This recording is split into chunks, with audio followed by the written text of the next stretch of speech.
बेटी का फर्ज, कहाँ जा रही है बहू? स्कूटी की चाबी उठाते हुई प्रथा से सास ने ऐसा पूछा। मम्मी की तरफ जा रही थी अम्मा जी।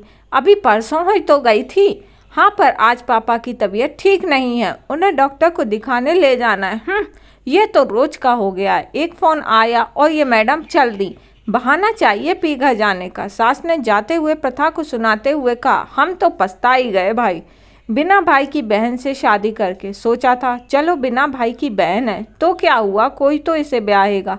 अरे जब लड़की के बिना काम ही नहीं चल रहा था तो ब्याह ही क्यों किया।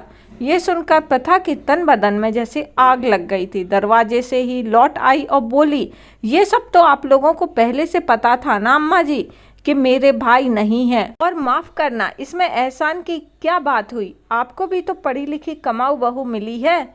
लो, अब ये अपनी नौकरी और पैसों की धौंस भी दिखाने लगी। अजी सुनते हो देबू के पिताजी? सास बहू की खटपट सुनकर बाहर से आते हुए ससुर जी को देखकर सास ऐसा बोली, पिताजी मेरा ये मतलब नहीं था।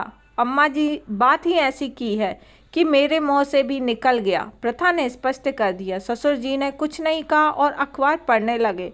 लो, अब कुछ नहीं कहा। लड़के को पैदा करो, रात भर जागो, गंदगी साफ करो, पढ़ाओ लिखाओ, शादी करो और बहुओं के मुँह से ये सब सुनो।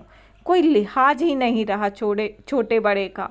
सास ने आखिरी अस्त्र फेंका और पल्लू से आके पोंछने लगी। बात बढ़ती देख देवाशीष बाहर आ गया। ये सब क्या हो रहा है अम्मा? अपनी चहेती से पूछ ले। तुम अंदर चलो। लगभग खींचते हुए वह प्रथा को कमरे में ले गया। ये सब क्या है प्रथा? अब ये रोज की बात हो गई है। मैंने क्या किया है देव? बात अम्मा जी ने शुरू की है। क्या उन्हें नहीं पता कि मेरे कोई भाई नहीं है, इसलिए मुझे तो अपनी मम्मी पापा को संभालना ही पड़ेगा। प्रथा ने रुआंसी होकर कहा, वो सब ठीक है पर वो मेरी माँ है, बड़ी मुश्किल से पाला है उन्होंने मुझे। माता पिता का कर्ज उनकी सेवा से ही उतारा जा सकता है। सेवा ना सही, तुम्हें उनसे जरा अदब से ही बात किया करो। अच्छा, बाहर हुई सारी बातचीत में तुमने मेरी बेअदबी कहाँ नजर आई? तुम्हें ये नौकरी वाली बात नहीं कहनी चाहिए थी। हो सकता है मेरे बात करने का तरीका गलत हो, पर मैंने बात सही की है देव। और माफ़ करना, ये सब त्याग उन्होंने तुम्हारे लिए किया है, मेरे लिए नहीं। अगर उन्हें मेरा सम्मान और समर्पण चाहिए तो मुझे भी थोड़ी इज्जत देनी ही होगी।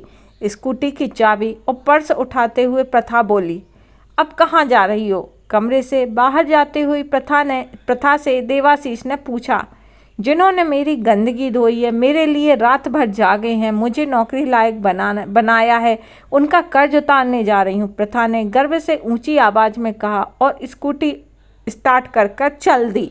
ये स्टोरी भी हमारे घरों से रिलेट करती है। अभी भी लड़की अपने मायके जाए माता पिता की सेवा करने तो ससुराल वालों को दिक्कत होती है। अब उन्हें ये समझना चाहिए जैसे लड़के अपने माता पिता की सेवा करते हैं वैसे लड़की भी अपने माता पिता की सेवा कर सकती है, उनकी भी वो जिम्मेदारी ही है।